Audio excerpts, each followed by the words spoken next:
News പ്ലസിലേക്ക് സ്വാഗതം. വെഞ്ഞാറമൂട് കൂട്ടക്കൊലയെ സംബന്ധിച്ച് ഒരു പുതിയ വാർത്ത നിങ്ങളുടെ ശ്രദ്ധയിൽപ്പെടുത്താനുണ്ട്.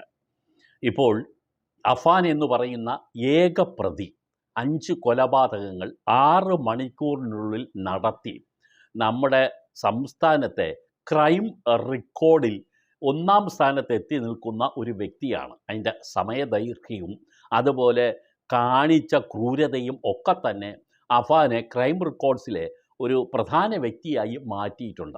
കേരള പോലീസ് ഈ അഫാൻ്റെ മർഡർ കേസുകളെല്ലാം ഒരു സ്പെഷ്യൽ കേസ് ഹിസ്റ്ററി ആയിട്ട് എടുത്ത് പോലീസിൻ്റെ പഠനത്തിന് വിധേയമാക്കുകയാണ്. എന്തുകൊണ്ടിത് സംഭവിച്ചു, ഇതിനുള്ള മാനസികാവസ്ഥ ഈ 23 വയസ്സുകാരൻ എങ്ങനെ ആർജിച്ചെടുത്തു, എന്തൊക്കെയാണ് അയാളെ ഈ കൊലയ്ക്ക് പ്രേരിപ്പിച്ച മോട്ടീവ്സ് തുടങ്ങിയ കാര്യങ്ങളെല്ലാം പഠനത്തിന് വിധേയമാക്കാൻ കേരള പോലീസ് തീരുമാനിച്ചിട്ടുണ്ട്. പോലീസ് ട്രെയിനിങ് കോളേജിലും പോലീസ് ട്രെയിനിങ് അക്കാഡമിയിലും ഒക്കെ ഇതൊരു സ്പെഷ്യൽ സബ്ജക്റ്റായി അഫാൻ്റെ കേസ് മാറുകയാണ്.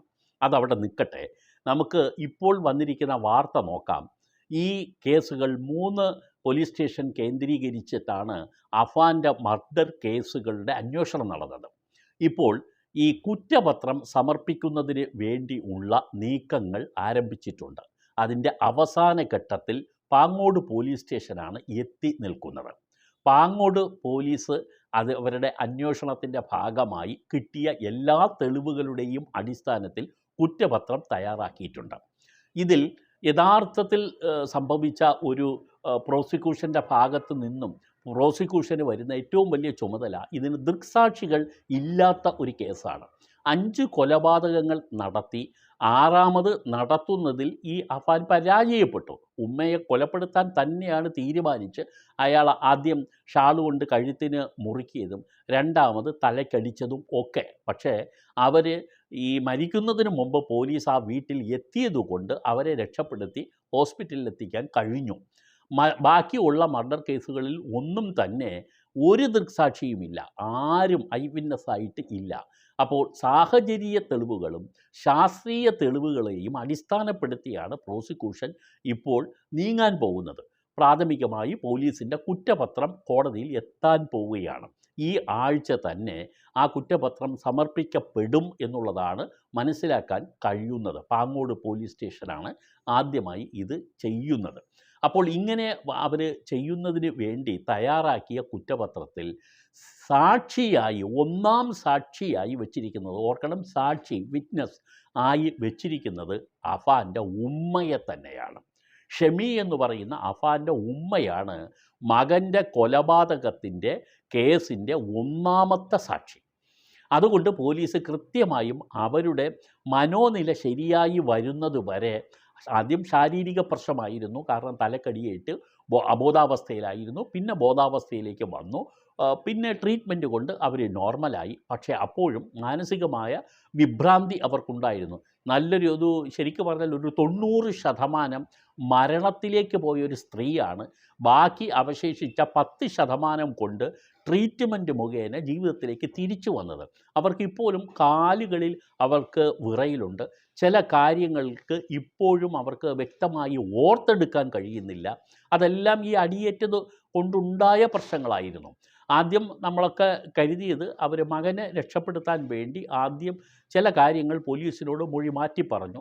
ഞാൻ കട്ടിലിൽ നിന്നും താഴെ വീണതാണ് എന്നൊക്കെയാണ് ആദ്യം അവർ പറഞ്ഞത്.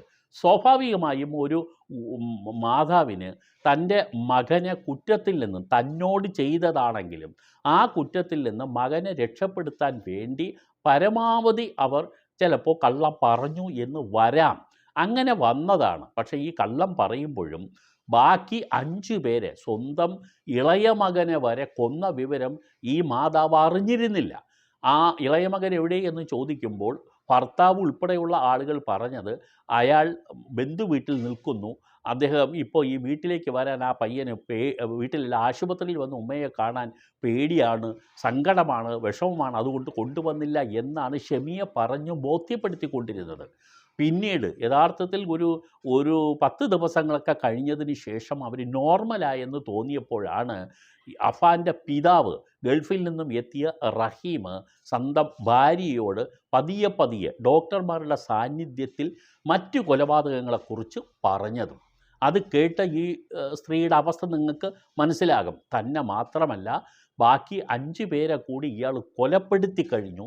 തന്നെ കൊലപ്പെടുത്താൻ ശ്രമിച്ചത് തന്നെയാണെന്ന് വ്യക്തമായതിന് ശേഷം ഷെമി മകനെ തള്ളിപ്പറയാൻ തുടങ്ങി. കാരണം ഇളയവനെ ഒരു കാരണവുമില്ലാതെ കൊലപ്പെടുത്തിയ മൂത്ത മകനെ ഒരു ഉമ്മയ്ക്കും പ്രതിരോധിക്കാൻ കഴിയില്ല. ഒരു മകന് വേണ്ടി പ്രതിരോധിച്ചാൽ ശരിക്കും മറ്റേ മകൻ്റെ ആത്മാവിനോട് കാണിക്കുന്ന ഒരു ക്രൂരത ആയിപ്പോകും എന്ന് ആ മാതാവിന് തോന്നിക്കാണണം. എന്തായാലും പിന്നീട് അവർ കൃത്യമായും വിവരങ്ങൾ എന്താണ് അന്ന് നടന്നത് എന്നുള്ള വിവരം അവർ പോലീസിനോട് കൃത്യമായും മൊഴി കൊടുത്തിട്ടുണ്ട്. അതുകൊണ്ട് തന്നെ അവരെ പാങ്ങോട് ഇപ്പോൾ ഫയൽ ചെയ്യപ്പെടുന്ന കേസിലെ 1-ാം സാക്ഷിയാക്കി വെച്ചിട്ടുണ്ട്. അത് കോടതിക്ക് കിട്ടുന്ന ഏറ്റവും വലിയ അസറ്റുകളിൽ ഒന്നാണ്. കാരണം കൃത്യമായും തന്നെ ഈ കൊലപ്പെടുത്താൻ ശ്രമിച്ചത് മകൻ തന്നെയാണെന്നും ഷാള് മുറുക്കിയാണ് തന്നെ ആദ്യം ചെയ്തതെന്നും അതോടുകൂടി തനിക്ക് ബോധം നഷ്ടപ്പെട്ടതെന്നും പിന്നീട് ഇയാൾ തലയ്ക്കടിച്ചു, അത് പിന്നീടാണ് ചെയ്തത്, ആദ്യം ഈ അബോധാവസ്ഥയിൽ കിടന്നു. അപ്പോൾ ഇയാൾ മാതാവിനോട് പറയുന്നുണ്ട്, ഞാൻ സുഖമില്ല എങ്കിൽ ഞാൻ പോയി ഫർസാന എന്ന് പറഞ്ഞാൽ ഇയാൾ പിന്നീട് കൊലപ്പെടുത്തിയ ഇയാളുടെ കാമുകി. ഈ കാമുകിയൊക്കെ ഈ മാതാവിന് അറിയാം. ഈ പെൺകുട്ടി ആ വീട്ടിൽ വന്നിട്ടുണ്ട്. ഇവർക്ക് ഈ മകനും ആ പെൺകുട്ടിയും തമ്മിലുള്ള പ്രണയബന്ധമൊക്കെ ഈ മാതാവിന് അറിയാം. അതുകൊണ്ട് തന്നെ മാതാവിനോട് പറഞ്ഞു, ഞാൻ ഫർസാനയെ കൂടെ പോയി വിളിച്ചു കൊണ്ടുവരാം, ആശുപത്രിയിൽ കൊണ്ടുപോകാം എന്ന് പറഞ്ഞത്രേ. ഉമ്മ എന്നോട് ക്ഷമിക്കണേ എന്ന ഒരു വാക്ക് പറഞ്ഞിട്ടാണ് ഇവരെ ഷാള് മുറുക്കിയത് എന്നാണ് പറയുന്നത്. ഇത് കഴിഞ്ഞ് ബാക്കി കൊലപാതകങ്ങളെല്ലാം നടത്തി കഴിഞ്ഞിട്ട് അവസാനം വീട്ടിൽ വരുമ്പോഴാണ് ഉമ്മയ്ക്ക് ജീവനുണ്ട് എന്ന് ഇയാൾക്കൊരു തോന്നൽ വന്നതും പിന്നീട് അവരെ തലക്കടിക്കുകയും ചെയ്തത്. തലക്കടിയേറ്റതോടുകൂടി ഈ മാതാവ് മരണപ്പെട്ടെന്ന് കരുതിയിട്ടാണ് ഇയാൾ വീണ്ടും കുളിച്ച് ഫ്രഷായി ഡ്രസ്സൊക്കെ മാറ്റിയിട്ട് പോലീസ് സ്റ്റേഷനിൽ പോയി ഞാൻ ഇത്ര പേരെയും കൊലപ്പെടുത്തിയിട്ട് വന്നിരിക്കുകയാണെന്ന് ഇയാൾ പറയുകയും ചെയ്തത്. അപ്പോൾ ആ മാതാവിന് പിന്നീട് മറ്റു കൊലപാതകങ്ങൾ നടത്തിയത് തൻ്റെ മകനാണെന്ന് വ്യക്തമായി ബോധ്യപ്പെട്ടത് മുതൽ അവർ ഈ മകനെ തള്ളിപ്പറഞ്ഞിട്ടുണ്ട്. ഇപ്പോഴും ആ സ്റ്റാൻഡിൽ തന്നെയാണ് അവർ നിൽക്കുന്നത്. എനിക്കവനെ കാണണ്ട, അവനിനി രക്ഷപ്പെടണ്ട, അവനെ പോലീസ് നടപടി അവനുണ്ടാകണം എന്ന് പറഞ്ഞ് അവർ ആ നിലപാടിലേക്ക് വന്നിട്ടുണ്ട്. പിതാവിന് നേരത്തെ തന്നെ ആ നിലപാടായിരുന്നു. കാരണം ഈ കുടുംബത്തിനെ മുഴുവൻ ഈ രീതിയിൽ നശിപ്പിച്ചത് എൻ്റെ മകനായി ഇനി അവനെ കരുതാൻ കഴിയില്ല, അവനെ എനിക്ക് കാണണ്ട. പോലീസ് സ്റ്റേഷനിൽ പോയെന്നും ഈ പിതാവ് മകനെ കണ്ടിട്ടില്ല. പോലീസ് ഈ 2 കൂട്ടരെയും ഒരുമിച്ചിരുത്തി ചോദ്യം ചെയ്തു എന്നുള്ള ആദ്യം വന്നിട്ടുള്ള വാർത്തകളും ശരിയായിരുന്നില്ല. പക്ഷേ അതിനുശേഷം പിതാവ് മകനെ കണ്ടിരുന്നു. അത് ഈ മകനെ പോലീസ് തെളിവെടുപ്പിനായി വെഞ്ഞാറമൂട്ടിൽ കൊണ്ടുവന്നിരുന്നു. ചുറ്റിക വാങ്ങിയ കടയിലും യവൻ അതുപോലെ ഈ മറ്റ് ചില കാര്യങ്ങൾ വാങ്ങിയിട്ടുണ്ടായിരുന്നു. മുളക് പൊടി വാങ്ങി, സ്വർണം പണയം വെക്കുന്നതിന് വേണ്ടി വേറൊരു കടയിലെത്തി. ഇവിടെയെല്ലാം തെളിവെടുപ്പിന് പോലീസ് കൊണ്ടുവന്നപ്പോൾ ആൾക്കൂട്ടത്തിനിടയിൽ നിന്ന് ഈ റഹീം എന്ന് പറയുന്ന പിതാവ് അഫാൻ എന്ന് പറയുന്ന തൻ്റെ പ്രതിയായ മകനെ കാണുകയുണ്ടായി. മകനും തന്നെ കണ്ടു എന്നാണ് ഈ പിതാവ് എന്നോട് നേരിട്ട് പറഞ്ഞത്. ഞാൻ അദ്ദേഹത്തിനെ നേരിട്ട് കണ്ട വ്യക്തിയാണ്. അപ്പോൾ അദ്ദേഹം അന്നു മുതലേ മകനെ തള്ളിപ്പറഞ്ഞ വ്യക്തിയാണ്. മാതാവ് എപ്പോഴും മാതാവാണല്ലോ.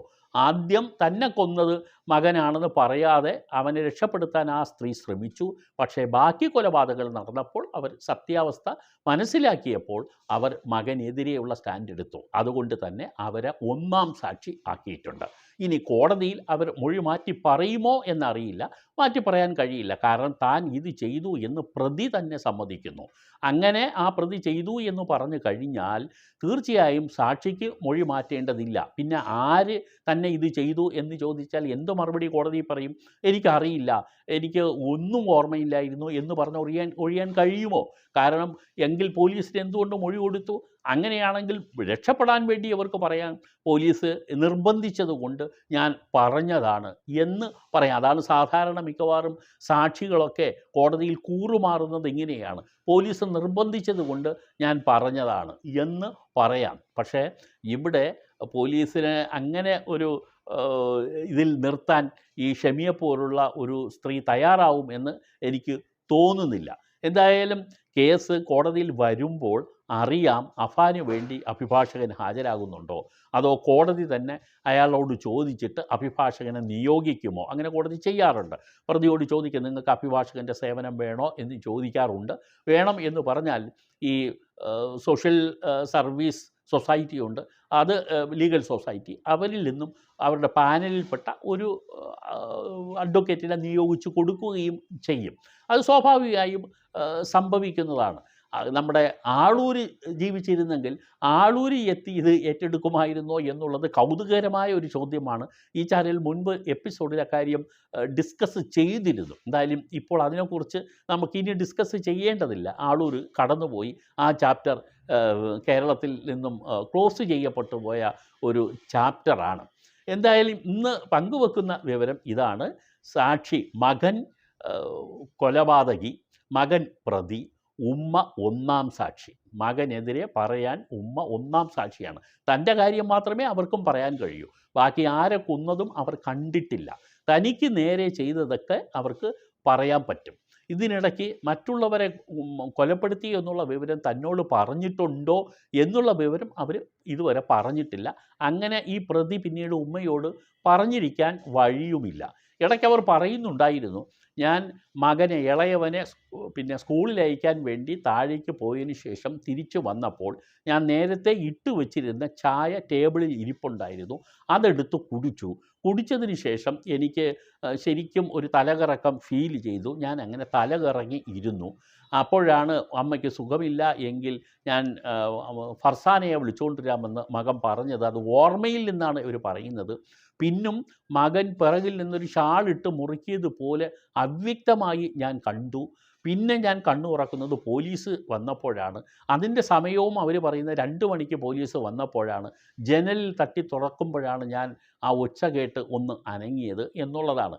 അങ്ങനെ 2 മണി എന്ന് പറയുമ്പോൾ കൂടെ ഉണ്ടായിരുന്ന ഭർത്താവ് റഹീം പറയുന്നുണ്ട്, അത് ഞങ്ങളൊക്കെ പറയുന്നത് ആരെങ്കിലും പറയുന്നത് കേട്ടിട്ടായിരിക്കും 2 മണി എന്ന് പറയുന്നത്. ആക്ച്വൽ ഈ രണ്ടാമത് ഉമ്മയെ കൊലപ്പെടുത്തുന്നത്, തലക്കടിക്കുന്നത്, കൊലപ്പെടുത്താൻ വേണ്ടി ശ്രമത്തിൻ്റെ ഭാഗമായി തലക്കടിക്കുന്നത് ഏകദേശം വൈകുന്നേരം 4 മണിക്ക് ശേഷമാണ് രണ്ടാമത്തെ തലക്കടി ഏൽക്കുന്നത്. പക്ഷേ ഇവർക്ക് സമയ കാര്യത്തെക്കുറിച്ചിട്ടുള്ള ഒരു അവ്യക്തത ഇപ്പോഴും മാനസികമായ പ്രശ്നമുള്ളതുകൊണ്ട് ഈ ഷെമിക്ക് നിലവിലുണ്ട് എന്നാണ് റഹീം ഉൾപ്പെടെയുള്ള ആളുകൾ പറയുന്നത്.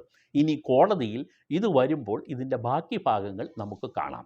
എന്തൊക്കെയാണ് ഇതിൻ്റെ കോടതിയിലുള്ള മൂവ്മെൻറ്റ്സ് എന്നുള്ളതും ഈ ചാനലിൽ ഉറപ്പായിട്ടും ഞങ്ങൾ പങ്കുവെക്കുന്നുണ്ട്. ഞങ്ങളുടെ ഒരു സ്പെഷ്യൽ സബ്ജക്റ്റാണ് ഈ വെഞ്ഞാറമൂട് കൂട്ടക്കൊലപാതകം, അതുപോലെ കോട്ടയത്തെ ഇരട്ടക്കൊലപാതകം. ഇത് രണ്ടും ഞങ്ങൾ ഫോളോ ചെയ്യുന്ന കേസുകളാണ്. നിങ്ങൾക്ക് തീർച്ചയായും ഈ ചാനലിൽ നിന്ന് അത് കാണുകയും ചെയ്യാം. നന്ദി.